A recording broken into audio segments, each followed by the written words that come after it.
This is Hidden Killers Week in Review. A look back at the most prolific stories of the week. This is Hidden Killers with Tony Brueski. Here now, Tony Brueski. It's hard to overstate what's riding on the next move in the Alec Murdaugh case. Yes, that Alec Murdaugh. What do you mean, case? I thought he's in prison for the rest of his life. Well, he's supposed to be. But the whole jury tampering issue might bring him back to the courtroom. The jury's verdict, guilty of murdering his wife, Maggie, youngest son, Paul, came down like a hammer. Back in 2023 now. It was the dramatic climax to a trial that played out like a Southern Gothic novel. Wealth, privilege, betrayal, and bloodshed against the backdrop of South Carolina low country, which I gotta say I was completely wrong about for the 2 years I made fun of it. It's freaking... because you visited recently, didn't you? It's beautiful. Yeah. I didn't know what to make. I'll say this. Colleton County, it's pretty too. Got its problems though. I drove through Colleton County. I was just going to ask if you saw it. I stopped at a gas station in Colleton County and had some delicious deep fried peanuts, which I've never had. I know they have boiled peanuts. That's a thing in the South too, but deep fried peanuts. I'd never had that. So I tried that. Not familiar. One of the vet techs that I used to work with is actually from Atlanta, I think. Yeah. And she always talked about boiled peanuts, and I don't even understand what that is. Boiled peanuts taste kind of like peas, in my opinion, like fresh from the garden peas. It has that. Oh, not like not like canned peas. That's a disgusting flavor. No, like very earthy, very green type taste to them, even though they're not at all. You can buy cans of them online, and like you can broil them at home. They're like, I encourage it. It's worth a try. They're not bad. Anyway, I drove through Colleton County, and I was like, shit, like this is like. I even texted Bob Mata. I'm like, guess where I am? He's like, go find Becky Hill panhandling out by the side of the car. By Walmart. But I did not go into that area. It crossed my mind, and I was vetoed by everyone else in the car. It was Are you serious? It was a very swift, let's get to the beach. And I had to say, you're right. I don't need to go sit outside the Colleton County Courthouse for a few minutes and take a picture. I'd rather just get to the beach as well. So we did. We went to the beach, went over to Hilton Head, and was there for a little while, and also stayed up the way at another one near Charleston, which it's not on the top of my mind at this moment. I can't think of the name of the island. But it was a great time. Beautiful, beautiful, beautiful area. I get why people love it there. I get why people go there. I would consider living there. Would you? I would. It is on the more so like not necessarily Colleton County, but more in that general area towards Hilton Head and up towards Charleston is a beautiful city too. And so to place it all for you, this is between Savannah and Charleston, inland a little bit. That's where all of this takes place. So anyway, amongst the wealth, privilege, betrayal, and bloodshed against the backdrop of the Low Country, now, more than 2 years later, questions have shifted, not to the guilt of Alec Murdaugh, at least not directly, but to something more unnerving. Did the system follow its own rules when it put him behind bars? And that's what this is about. So if you're going to think for a second, I'm like, yes, let's give Alec Murdaugh a new trial because I think he's innocent. I don't know that he shot him either, but that's not any of my purpose in talking about this. The system screwed up. The system was broken. The system had a shady person in place that interfered with the law. And that can't become normal, no matter who you are trying in a court of law. And you know what's interesting is this well, I was going to say this family. I don't know much about his dad. They were all. Or was it his grandfather? Yeah. The dad was before him. And he was in the law firm. I think he had something to do with the state too, or the county. And then the grandfather, they'd all been solicitors for the county. I believe solicitor is a title. I could be wrong. Just correct it on YouTube on the comments if I'm wrong. Sure. But this family has spent an entire century, really, if you do the math, at like gaming the system to work for them. But now this might come full circle that the system works for him. I mean, the irony here is just, it's delicious. I kind of like it. Yeah, I mean, did he? My initial thought when we started talking about Becky Hill was,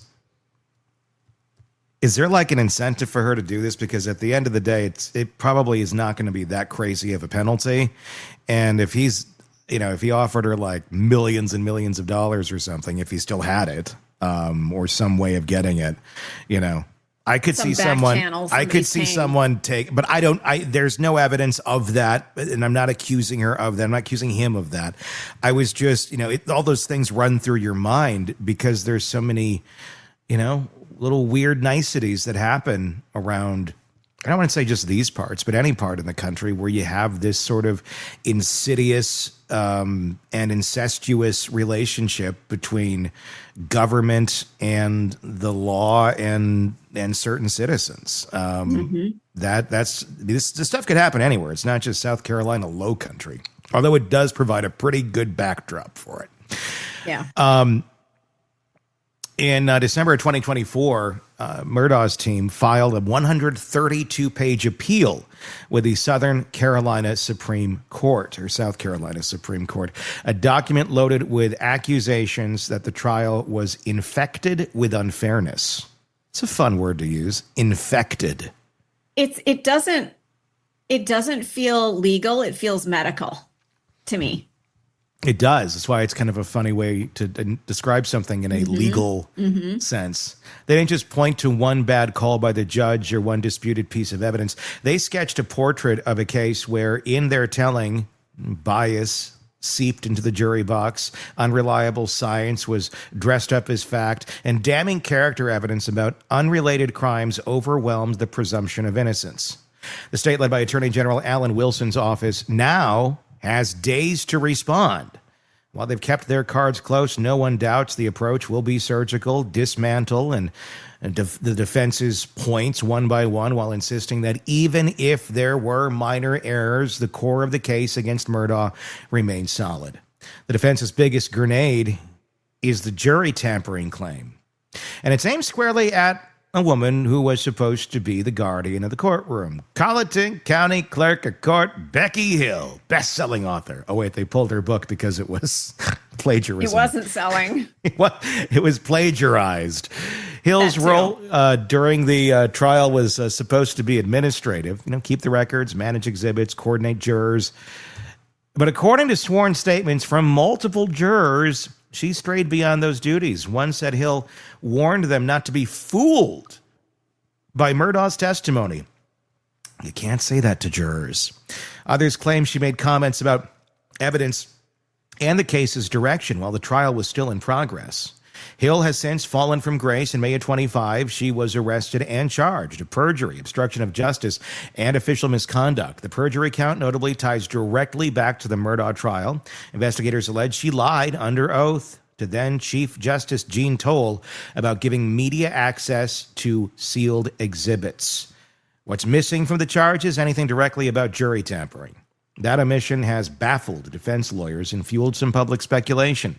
For Murdaugh's attorneys, Dick Harputelin and Jim Griffin, Phil Barber and Maggie Fox, Hill's arrest is gift-wrapped credibility as a credibility problem for the state.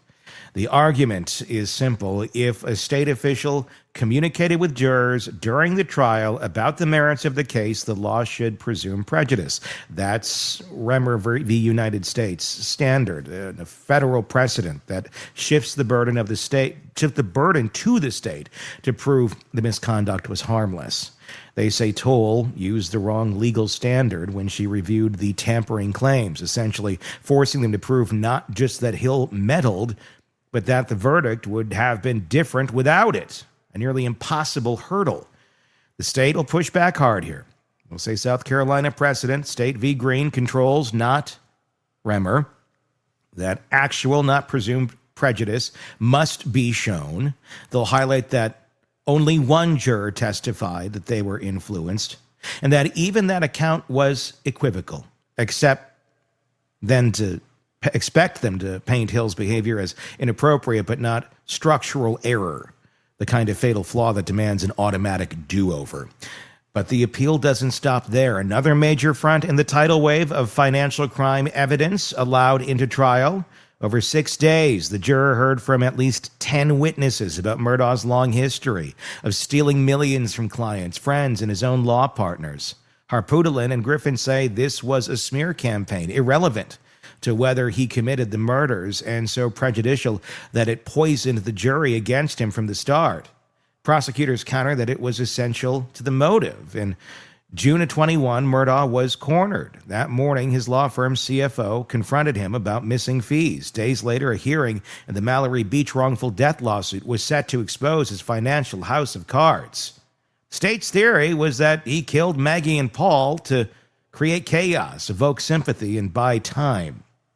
And they'll point out that Murdaugh himself opened the door to deeper questioning when he testified about his relationship and state of mind.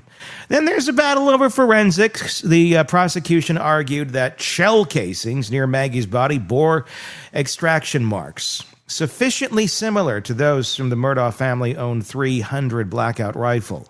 That rifle was never recovered.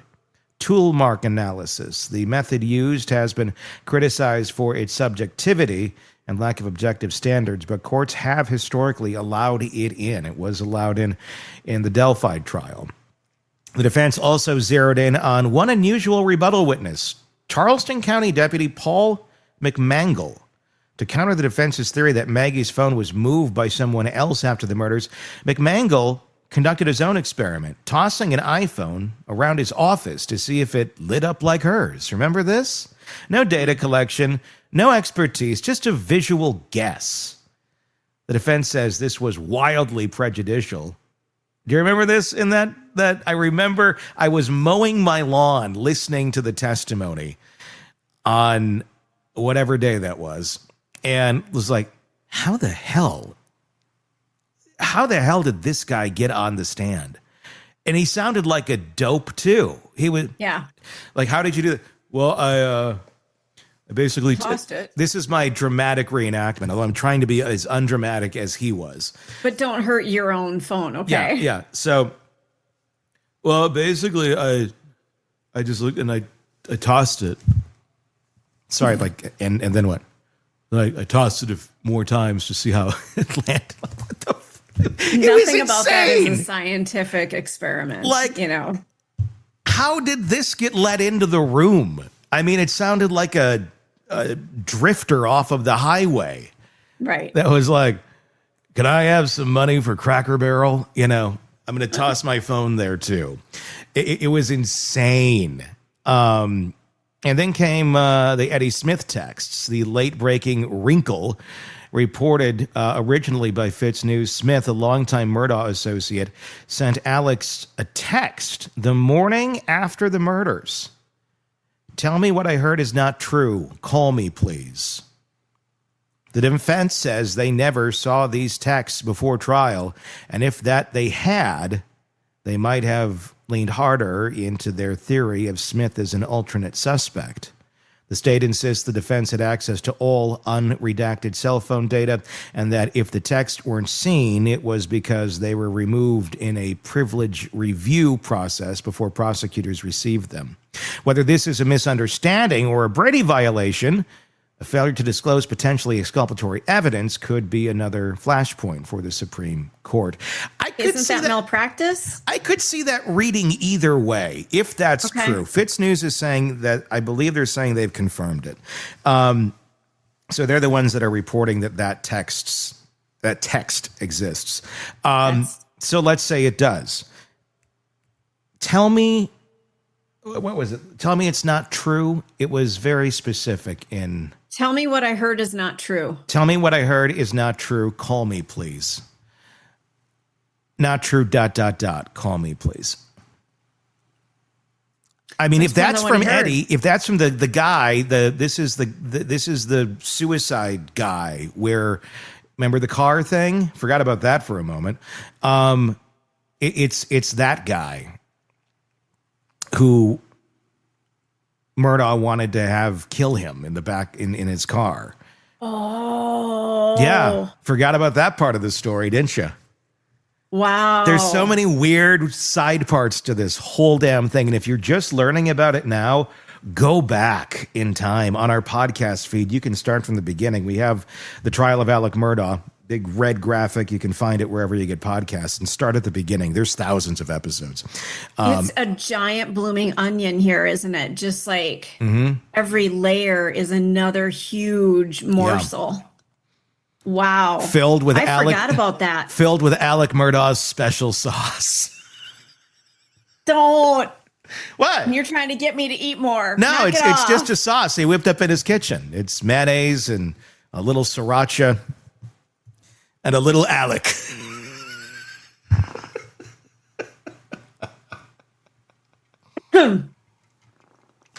Rude. Little Alec. Surprisingly, that's also what he calls it, Lil Alec. Anywho. But it's Lil, like a rapper. Of course. He also dresses it like one. Oh, puts a little googly eyes on it. Well, let's see what Lil Alec thinks. Lil Alec, what do you think I should do? Should I pay out the insurance money or should I keep it? What's that? What's that, Lil Alec? Your Honor, let's hear from my defendant. I'll keep the money, I think. Oh my God. Oh, it hurts. Somehow we got Alec Murdaugh to have his penis dressed like a rapper, and he takes legal advice from it. Well, at this point, would you be surprised? I wouldn't. Anything's possible. It's lonely in prison, you know? I bet there's been some Lil Alec conversations that have gone on. Or does Lil Alec go by Little Alex? You know, maybe maybe that's the differentiation of the whole damn thing. Shake it up a little bit. Yeah, exactly. Yeah. So I'm just gonna go talk to my one-eyed friend. Okay, I'll be right back. Jesus Christ. Now you're taking it too far. Oh, now I am. Okay. When the state's brief lands, it will be aimed at one goal: convince the justices that none of these issues, alone or together, undermine the fairness of the trial. Oral arguments could be set for the fall, but the ruling might not come until 2026. That means another year of speculation, strategy, and slow drip revelations. But that's where we're at in all of this. Remember, after Gene Toll punted it down the road, he said, well, it'll be a while before anything happens. Well, it's still a while, and we're kind of like coming in at maybe the halftime of a little while right now. But it's good to know where this is going. And when the decision finally comes, it won't just decide for Alec Murdaugh his fate. It will signal how much imperfection South Carolina's highest court is willing to tolerate in the name of finality. Because if the conviction fails or falls, it won't be because a judge decided Alec Murdaugh is innocent. It will be because they decided the system that convicted him wasn't worthy of trust. And in a state where the Murdaugh name once meant power, that kind of revoking cuts deeper than any verdict. It's going to be very interesting to see where this goes. I think he deserves a new trial. Well, you know, if you believe in due process, he has to have a new trial. Yeah. That's what this comes down to. This isn't about if he's guilty or innocent. We know he's guilty. I want to talk about that. Okay. Not that I think he's innocent. He knows something, and he might have done it himself. But at the end of the day, and I've thought about this now for the last 2 years, and I've watched many more trials in those 2 years. And I've been thinking about this for a while. The financial crimes,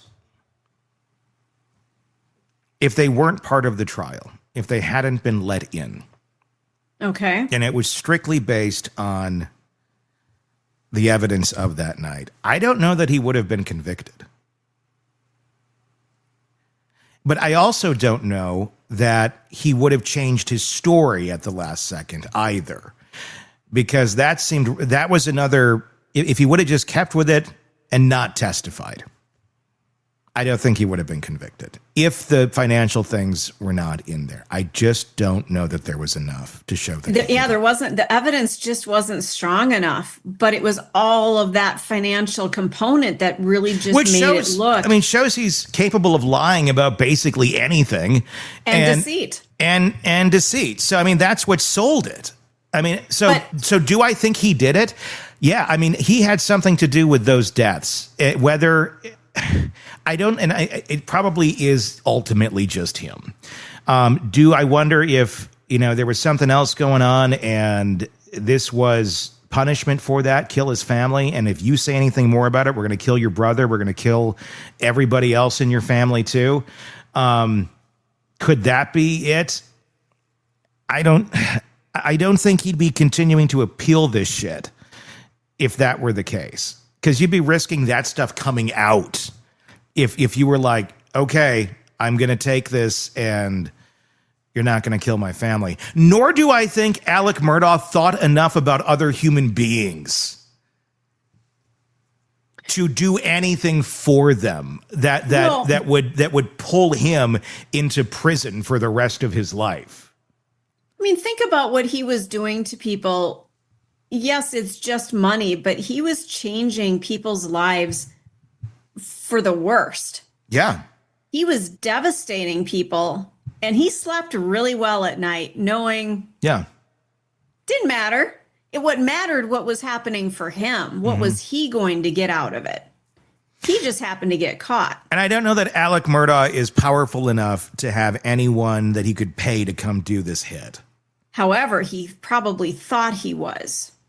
Somewhere in that body, he thought that he was powerful enough in this world that no matter how he did it, he would get away with it. Or maybe he was smart enough and powerful. Or maybe someone did do the hit and got the hell out of there. And that's why there was no bloody clothes for Alec, because Alec didn't change. He didn't have to. He didn't have to. He wasn't there. He was up at the house, or he was nearby enough where he could come back in. I mean, he did drive to the mom's and everything too, but that was shown to be after the murders would have taken place. If I'm remembering my timeline right, and forgive me, it's been a couple years since we were heavy into this. But I believe he was probably close by. And it would have been his choice. It would have been ordered by him.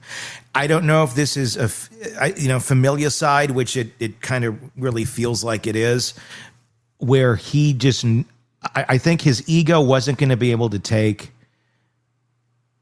everything being exposed about him to his family. And that's why, rather than him feel that shame from them, they can't give them any shame if they're dead. Right. He'd rather miss them. He'd rather have sorrow that they're gone than take the grief and take the harsh reality of everything you've been doing exposed to the people you've been trying to hide it from the most. And to a narcissist, that's like priority number one. I mean, it's like, I'll put your kid in front of a train if that means that I'm going to get this. That's how they think. A narcissist is only looking out for themselves. Yeah. They don't care about the consequences of their actions and how it affects other people's lives. And an extreme one like this, holy shit. Yeah. And this guy is a caricature of what they look at in psychology for narcissists. And he's the poster child. And I don't know that the financial stuff should have been out of the trial. I think it really does help set character. And I think it all plays into a certain extent, because the state's theory was that he was feeling guilt and shame of all these things that were about to be exposed. I don't know how you tell that story without getting, I guess you could just say financial exposure of misdeeds or something of that nature. But it would be hard to tell the story without going into the details of what they actually were. But sometimes that sort of stuff is shielded. There's a cutoff at a certain point of what can be communicated about former crime or separate crime, other than just stating the crime existed, not to the level to which it did. But I agree with you, though, because this paints a full picture of who he is as a lawyer, as a human, as a father, as a husband, that he could do all of this nefarious stuff to other people, that he might be able to do that to his own family. Yeah. I think it paints a very important picture here.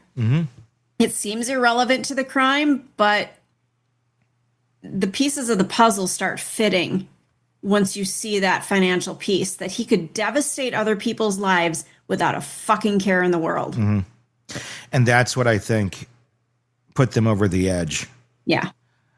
I don't know how you sit on a jury and hear that he did this stuff to people.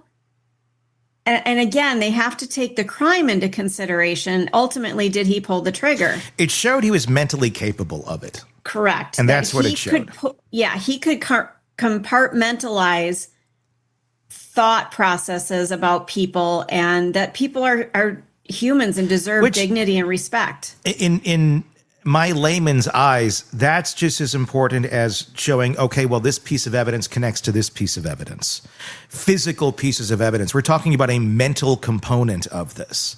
So in order to have this relates to that, you have to tell that story. I think you do. I mean, it's just as important as a physical piece of evidence and telling the story of how one got from there to there. That's the same sort of journey, but so much of our court system doesn't take mental anything into consideration. It depends on the state that you're in. Some do, some don't. And that's kind of crazy because at the end of the day, that's the basis of pretty much everything that comes through those doors.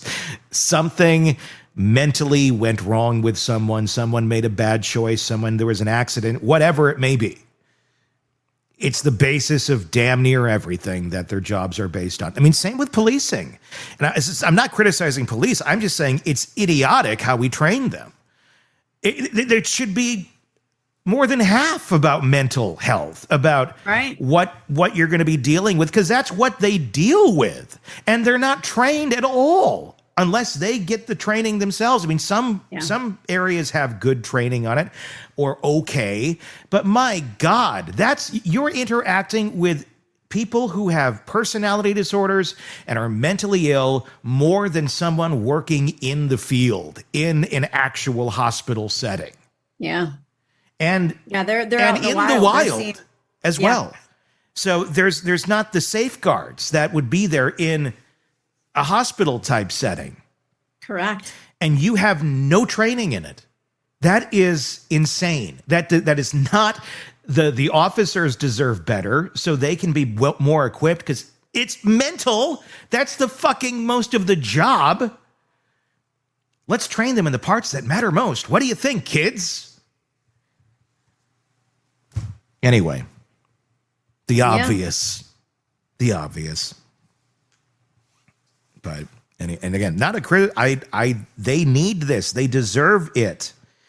I have more empathy sometimes for officers when there is something where it was an overreaction or whatnot. Like, well, what's their training in this? Like, what do they? I'm not saying everything is right or wrong by any means, but there are certain times where it's like, and yeah, like, they're human. And what kind of training do they have to deal with this psychotic person they're dealing with and trying to keep alive? And I mean, let's give them the frickin' tools to do their jobs. My God. Anyway, that's Alec Murdaugh. We'll see where this goes. Even if he wins the appeal, he'd have 27 years still in prison. And how old is he now? I don't know, 60 something. I don't know. Yeah, I mean, he's going to die there. Yeah. And the financial crimes keep that. Yeah. So it's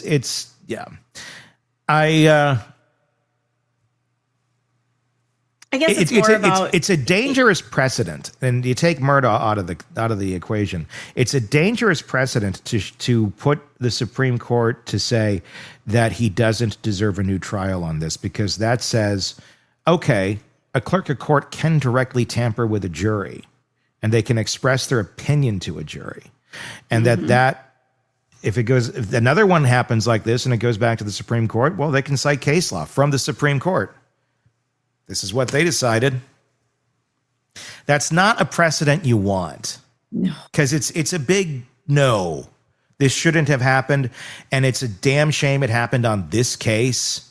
Yeah. And it couldn't have happened on, some drunk driving violation. But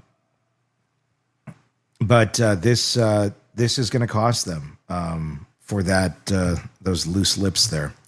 Well, it's a test of the American justice system. Well, how is this going to play out? And is it a fair system for everybody? It's not, and it's also a sign of change of guard too, because I think this sort of stuff has played out like this for so long in so many small towns, and I think there's a reckoning coming for it, where it's just just because your grandpappy did it like this and that and that's not how we actually play ball. They were rigging it for those years. We're not going to do that anymore. So what are your thoughts? Tell us in the comment section on YouTube if that's where you're watching us. If not, just search Hidden Killers with Tony Brueski and you'll find us there. You can do the reverse search over on wherever you're getting podcasts, anywhere, Apple Podcasts, Spotify. Do the same search, Hidden Killers with Tony Brueski, and you can take us with you on the go. But please hit subscribe and let us know your thoughts on where you think Alec Murdaugh's future lies. Want more on this case and others? Then press subscribe now and don't miss a moment of true crime coverage from Tony Brueski and the Hidden Killers podcast.